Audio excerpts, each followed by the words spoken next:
রাজধানীর কাকরাইলে Saint marriage cathedral চার্চে চলছে বড়দিনের উদযাপন। সেখানকার বড়দিনের আয়োজন নিয়ে বিস্তারিত জানাচ্ছেন আমাদের সহকর্মী ওয়ালিউল সাকিব। শুভ বড়দিন খ্রিস্টান ধর্মাবলম্বীদের সবচেয়ে বড় ধর্মীয় উৎসব। খ্রিস্টান ধর্মের যে প্রবর্তক যীশু খ্রিস্ট তার জন্মদিনকে ঘিরেই কিন্তু এই আয়োজন তারা করে থাকেন এবং আজকে সকাল থেকে এই রাজধানীর বিভিন্ন চার্চগুলোতে আসলে এই যে উৎসব, এই উৎসবের মূল আয়োজন যে প্রার্থনা এবং বড়দিনের সঙ্গীত সেগুলো কিন্তু হয়ে গেছে বেশিরভাগ ক্ষেত্রেই। এবং আমি এখন এই মুহূর্তে রয়েছি রাজধানীর কাকরাইলের সেন্ট মেরিজ ক্যাথিড্রাল চার্চে। তো এখানেও কিন্তু আমরা দেখেছি যে 9টার কিছু পরেই প্রার্থনাটি শুরু হয়, মূল আয়োজন, এবং সেটি মোটামুটি 10টার পর নাগাদ কিন্তু শেষ হয়।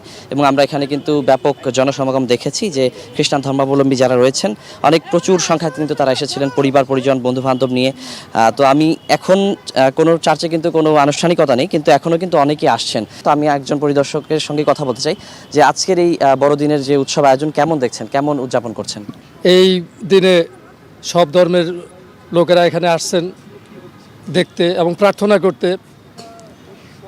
আমার কাছে খুব ভালো লাগছে। আমি এই সন্তানদের নিয়ে আসছি। খ্রিস্টান ধর্মের মানুষের পাশাপাশি এই আয়োজনটিতে, এই উৎসবটিতে আসলে ধর্মীয় যে সম্প্রীতি সেটি কিন্তু আমরা দেখতে পাচ্ছি। এবং যে ভিন্ন ধর্মের যারা এখানে এসেছেন তারা কিন্তু বলছেন যে ধর্মীয় সম্প্রীতি ছড়িয়ে দিতেই কিন্তু তারা এখানে এসেছেন এবং যে সবার ধর্মের যে উৎসব সেই উৎসবের যে শুভেচ্ছা বিনিময় সেটি করতে তারা এসেছেন।